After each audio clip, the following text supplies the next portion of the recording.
Donald Trump just proposed eliminating federal income taxes for individuals earning less than $150,000 per year. This proposal would affect 93% of all Americans over the age of 15. According to Commerce Secretary Howard Lutnick, the U.S. would pay for these massive tax cuts by implementing tariffs on foreign nations and curbing overseas tax evasion.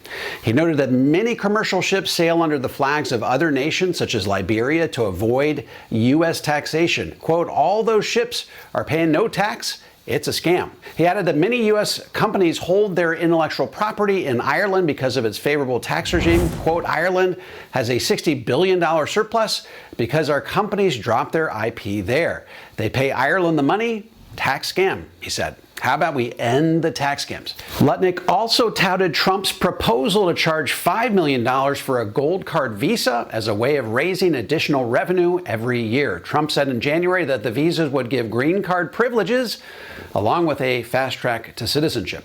So the question becomes, is all this really going to happen? Or is Trump just chasing another shiny object? Let's break it down. In fiscal year 2024, the U.S. government collected $4.92 trillion in total revenue.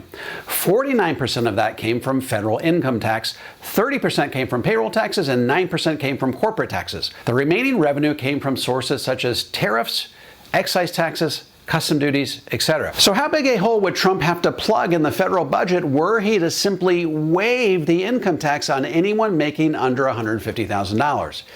It ends up being about $600 billion. But how much of that hole could Trump plug by levying tariffs on its trading partners around the world?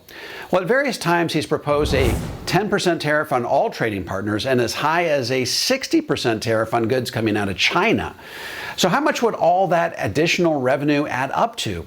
According to a recent study from the Peterson Institute, the revenue from Trump's 10%, 60% tariff proposals would total about $225 billion. But that figure doesn't account for the loss in revenue that would come from the lower economic growth due to the economic shocks caused by a potential trade war.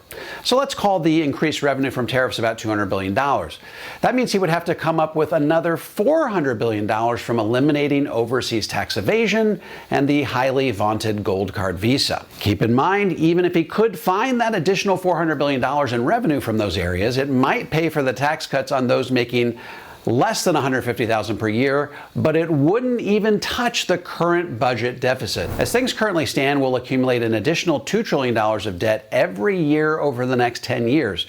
That means we'll have national debt of $57 trillion by 2035. And according to a recent Penn Wharton study, if we don't right our fiscal ship of state by 2040, no combination of raising taxes or reducing spending will arrest the financial collapse of our nation. So it seems a little reckless to blow a $600 billion hole in the U.S. budget and hope you can plug it through alternatives that are either unpredictable, unproven, or could end up tanking the economy. So if I were advising the Trump administration, I'd simply say, let's stick with the current plan, which is to extend the Trump tax cuts for another 8 years.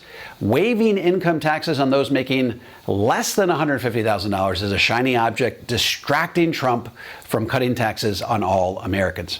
Now, keep in mind, the extension of the Trump tax cuts will add an additional $5 trillion to the national debt by 2035. So it's more likely we'd be looking at debt of over $60 trillion by the time all the Trump tax cuts expire 9 years from now. The Trump administration should instead focus on everything that DOGE set out to accomplish at the outset, and more importantly, systematically reform the entitlement programs that currently have a $200 trillion underfunding over the next 75 years. In summary, do I think this latest zany Trump tax plan is going to go through?